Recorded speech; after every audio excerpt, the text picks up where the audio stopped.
your host, Leah Roling. Do you believe you are capable of choosing your future? Sometimes it takes just one person to believe in you, for you to believe in yourself. If you find yourself continuing to say, someday I will take better care of myself, only to continue living the same day over and over and over again, then you, my friend, are in the right place. I am your biggest cheerleader, inspiring you to become you on purpose and with intention. Are you ready to create a life you love? I'm excited to share with you some big ideas that you can use today to inspire, impact, and influence your life and everyone in it. The Becoming You show starts now.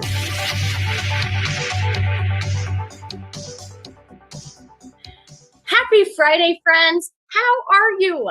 How was your week? We made it to another Friday, and whether or not you feel like it was a great week or not, you still have this day. What will you choose to do with it? You still have this opportunity to get inspired and to shift and to choose how you want to show up, to refocus and to reset. It's always a choice. Today, I'm super excited to talk to you about the secret to success. And I don't think it's what you think. Not because you're lazy. It's not because of your circumstances. It's not because of how you were raised. It's not because of your IQ. It's not because of your appearance or your popularity. It's not because of the city you live in. It's not because of whether or not you're landlocked. It's because of your feelings. Okay. And I talk about feelings a lot on the podcast and in the work I do because they were once so foreign to me. They so often eluded me. I got so good at being fine that I think I truly believed that I was. Now, some of you might be thinking, what's wrong with being fine, Leah? And to that, I have two things to say. If you are truly fine, then I have no problem with that, right? If you are truly fine, then you will also feel truly not fine. If you haven't noticed or haven't allowed for the opposition of your fine, then your fine isn't fine. Secondly, an inauthentic fine does not allow you to show up genuinely, honestly, and vulnerably. And all three are required for true connection with not only yourself, but with the world. I know this because this was my life. My fine was not fine. My fine disconnected me from having any real and meaningful relationships. I wore my fine proudly because if I wasn't fine, then I would have to admit that I was anything but. I would have to admit that I was weak, that something was wrong with me, that I wasn't worthy or lovable, that I wasn't enough. And that, my friends, would confirm the story I was trying so desperately to run from. Fine meant that I didn't need help or support. Fine meant that I had my life together. Fine meant that I had figured life out. Fine meant that I didn't have to be vulnerable. Fine allowed me to pretend that I was something that I wasn't. Fine allowed me to bypass this emotional undercurrent and walk out my house like nothing was wrong. I still catch myself sometimes double checking my fine to ensure its authenticity.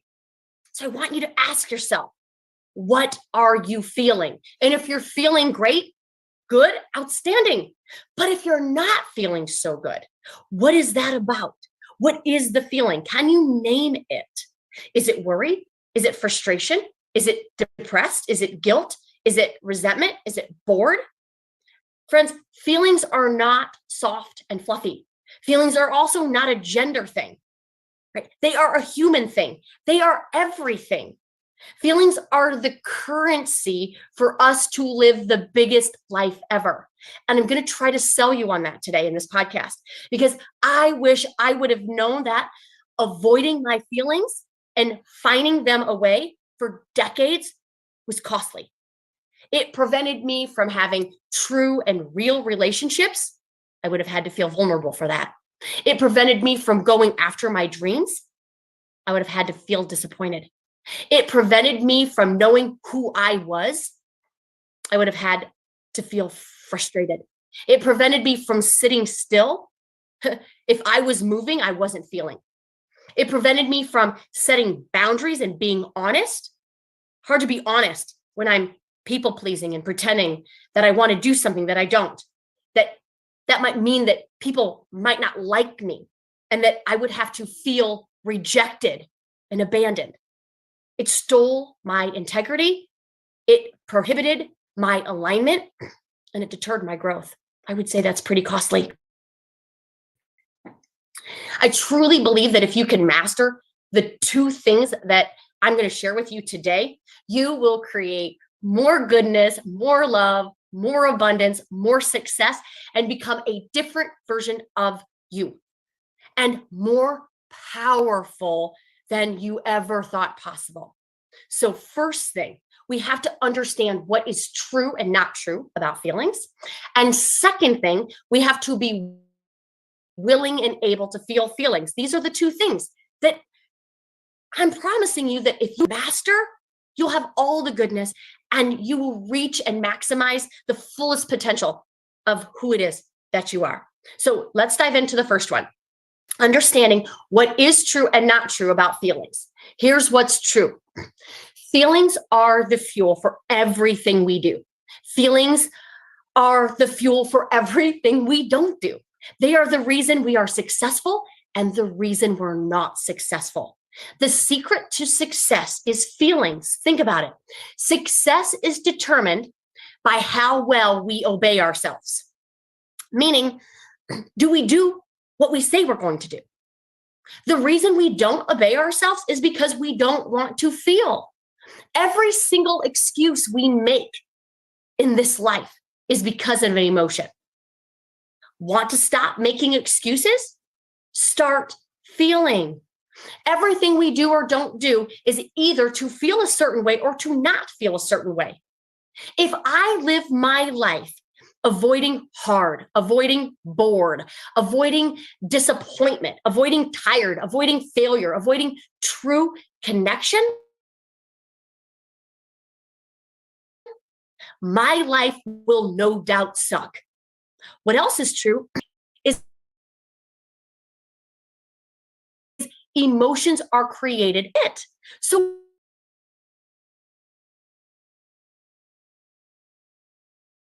why is it because really feel the pain? Is it that we don't want to suffer? Is it that we don't want to admit that we don't always have it together? Is it our overall story about feeling in general? When you think about feelings, what's your feeling story? When you were growing up, were feelings allowed? Were they permitted? Were they celebrated? Or were they dismissed, deflected, and diffused? Do you think feelings are for the weak? Do you think feelings make you imperfect? Do you think feelings confirm your fears that something has gone wrong, that maybe you are wrong? We distract ourselves with food and social media and shopping and the quote unquote doing to not feel. And what's interesting is that so much of the time, distractions take more time. And I know for sure they create their own suffering and pain. Friends, the absolute worst thing ever is to have a negative emotion. And when you realize that negative emotions aren't even all that bad, you can actually begin to step into this greatness of your life. In order to reinvent your life, in order to become new versions of us, we have to break the habit of being us, which means we have to be willing to be uncomfortable, discontent, disappointed. I promise you this is true. How you feel on the daily determines your personality. It's how other people perceive you, right? She's a happy-go-lucky person. She's a negative Nelly. Feelings are oftentimes how we characterize other people, right? Like, oh man, you're going to love her. She's always so happy. She's always got the best attitude. Or, oh man, he's super chill and super easygoing. Your I am statements are qualified by the emotional expression of who it is that we are being. I'm impatient. I'm kind. I'm an avoider. I'm a procrastinator. All of these identities create your reality. And as Joe Dispenza says, your personality creates your personal reality. So then your ability then to allow and understand feelings, your I am statements, makes you either more or less successful at anything you have the desire to do. Here's what feelings are not. Feelings are not facts. They are not an expression of what is true. Rather, an invitation to explore the perception of what you think is real.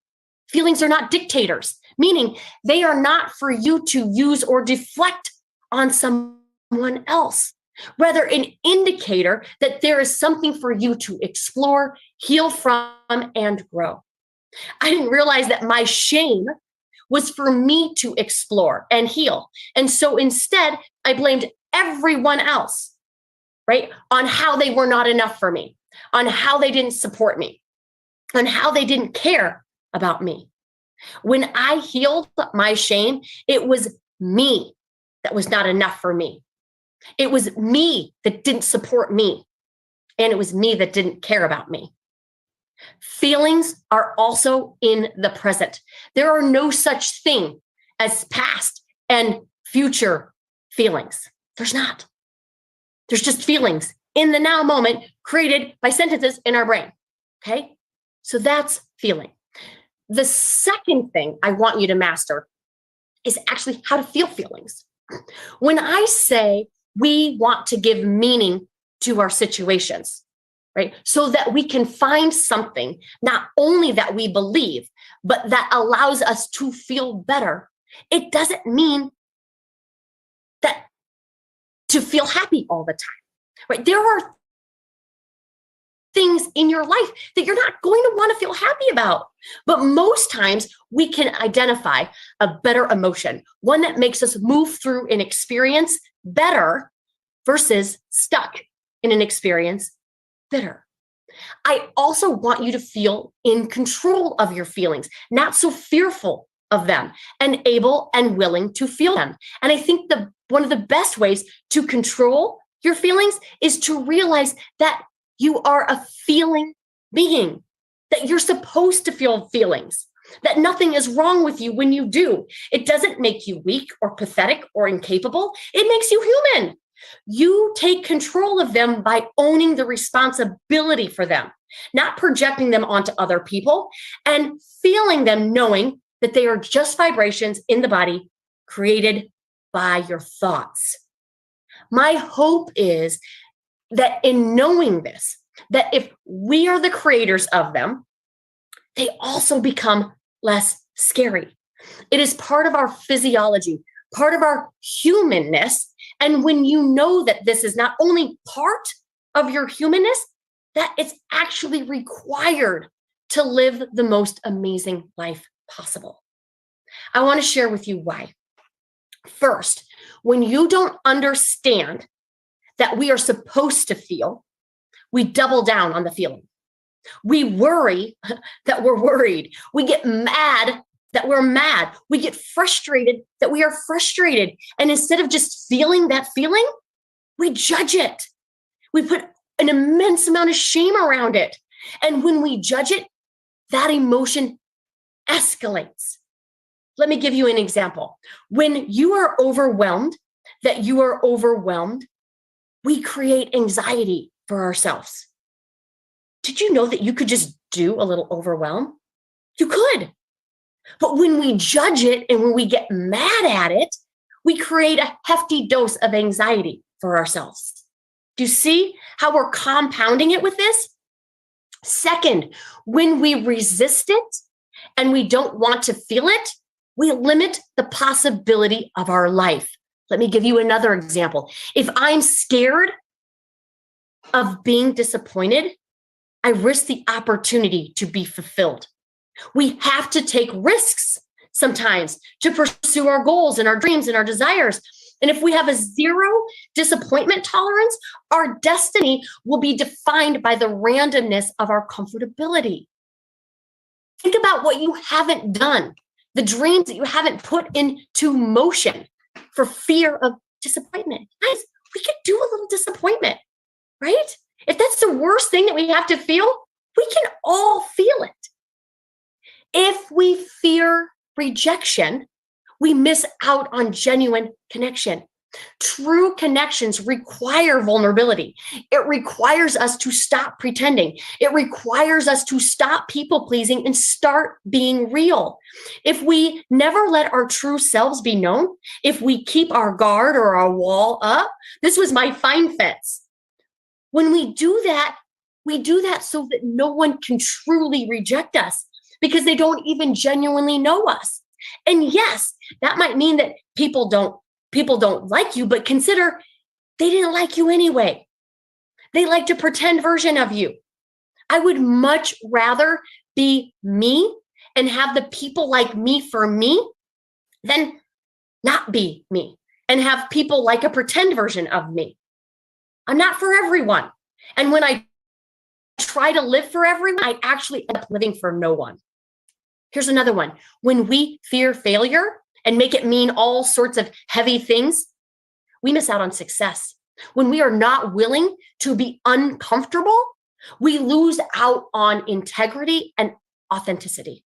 This is similar to that rejection and connection notion. Sometimes we know we are people pleasing and pretending. We even know that it is not serving us. But we are so we upset ourselves. We are so afraid that they might get mad at us. So instead, we get mad at ourselves. When it's really uncomfortable to say what's true, we forgo our integrity, our authenticity, and attempt to manage someone else's feelings. So many times I see us giving our emotional well-being over to people that are hardly able and capable of handling their own. Authenticity is your word to yourself. It is saying that you matter, that you are important, that the full expression of you is what is required. You wouldn't dare say to your kids or your best friend, hey, you know what I think? If you were just a little different, if you could just pretend to be somebody else, that would make people happy. So just do that. Heck no. But how often do we do that to ourselves? I see it far too often. See how not allowing or getting good at negative emotion creates challenges for us? It either compounds it and it causes us to show up in a way that we don't want, or it creates results in a way that we don't want. It is perfectly safe to feel any emotion when you know that that they are created by you and that they are not what's true about your world. And if they are emotions, being attacked by a bear or being held hostage at gunpoint, then we should be afraid. We want to be afraid. We want the brain to produce a surge of adrenaline to kick in. But that is rarely the case. Most of our emotions that we feel are just part of being human. So here's the truth. There is opposition in all things, including feelings. And with this contrast of emotion, our life is much more beautiful. It is necessary. I think our emotions allow us to grow, connect, and step into the highest version of ourselves. We think we want comfort and ease, but there's no growth there. We think we want predictability, but there are no possibilities there. So I hope I was able to sell you, or at least kind of create some awareness that emotions might matter. They might even more than matter. They might be the reason for every single result in your life.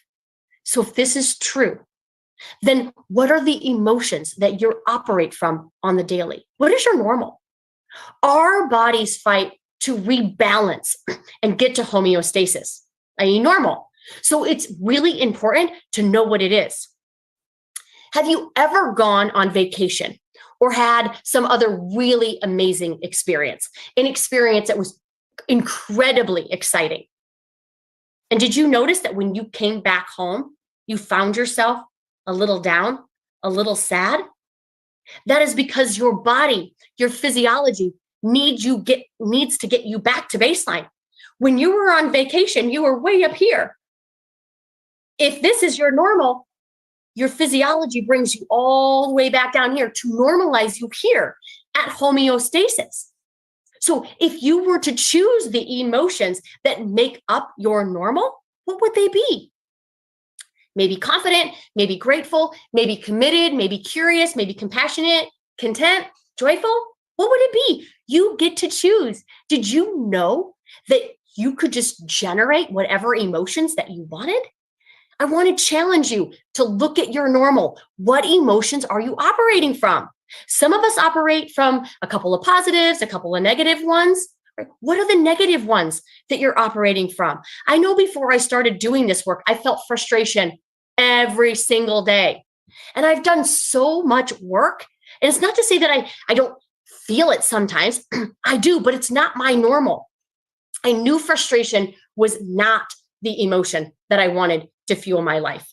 Frustration and annoyance was second nature to me. I constantly noticed how everyone was doing it wrong, how they were just not very smart, or how they should ask me how to do it right, or my kids are doing it wrong, or the people that I encountered are just misinformed, right? And then I would get frustrated and irritated and annoyed and super judgmental that they should be doing it differently. And why is it that they don't see it the way I see it? This wasn't working for me in my life. I get tired of being so frustrated with everyone and my kids and myself. And I just finally said, enough is enough. And I shifted to curiosity. And that is so much better, my friends, than judgment. Curiosity solves for judgment.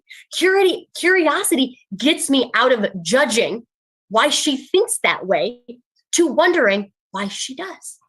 Instead of judging what they believe, curiosity asks, I wonder why they believe that. Curiosity allows me to be compassionate in the experience instead of frustrated. Instead of getting mad when my kids swear, I wonder why they like that word so much.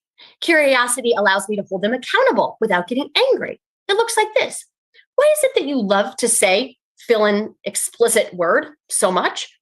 Well, since you love it so much, you can write that word 100 times. It's not fail-proof, but almost. They dislike writing. When I get curious with everyone else, guess who else I get curious with? Myself. I wonder why I stayed up too late. I wonder why I overate. I wonder why I'm not following through. I wonder what I'm needing. Curiosity is an emotion that you can generate on purpose. Whenever I judge less, I always feel better. Curiosity connects us and me to humanity. It's one of my very favorite emotions. You know what other emotion I love? Gratitude. And I'm sure you're sick and tired about hearing how important a gratitude practice is.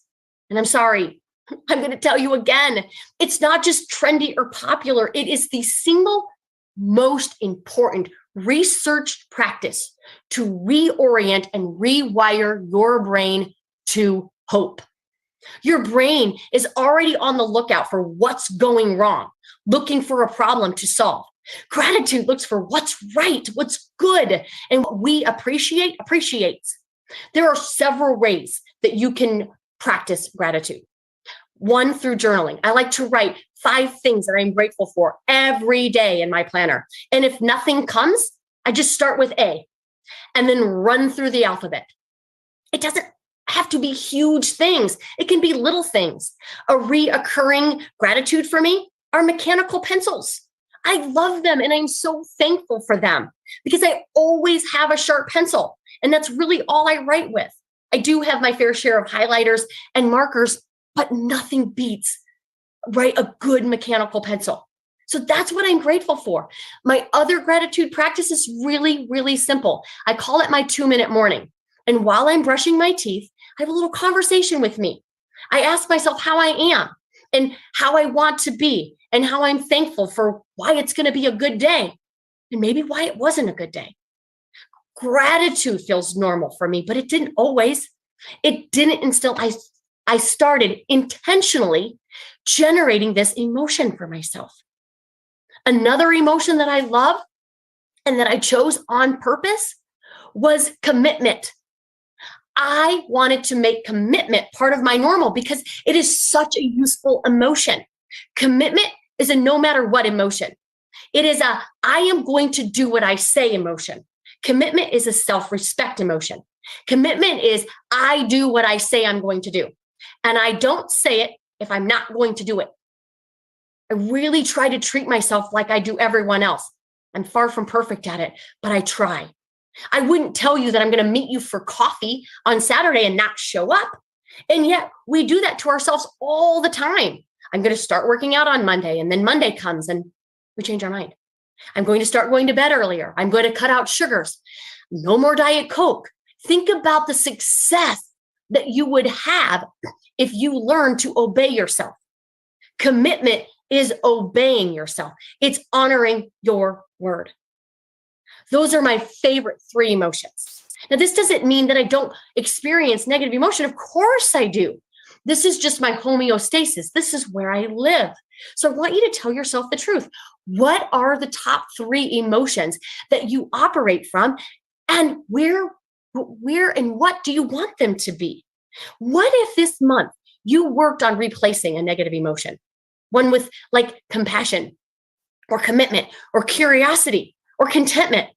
I promise you, practicing this single skill, feeling and generating emotions, is the key to your success, right? Friends, knowing what feelings are and knowing how to feel them and generate them is the key to living an amazing life. A life that is rich in experience, rich in opposition, rich in connection and fulfillment. Our success is dependent upon it. If you like this episode, would you do me a huge, huge favor? Would you share it with some of your favorite people and ask them to do the same? This movement requires our movement. This movement to become more of who it is that we are by being more.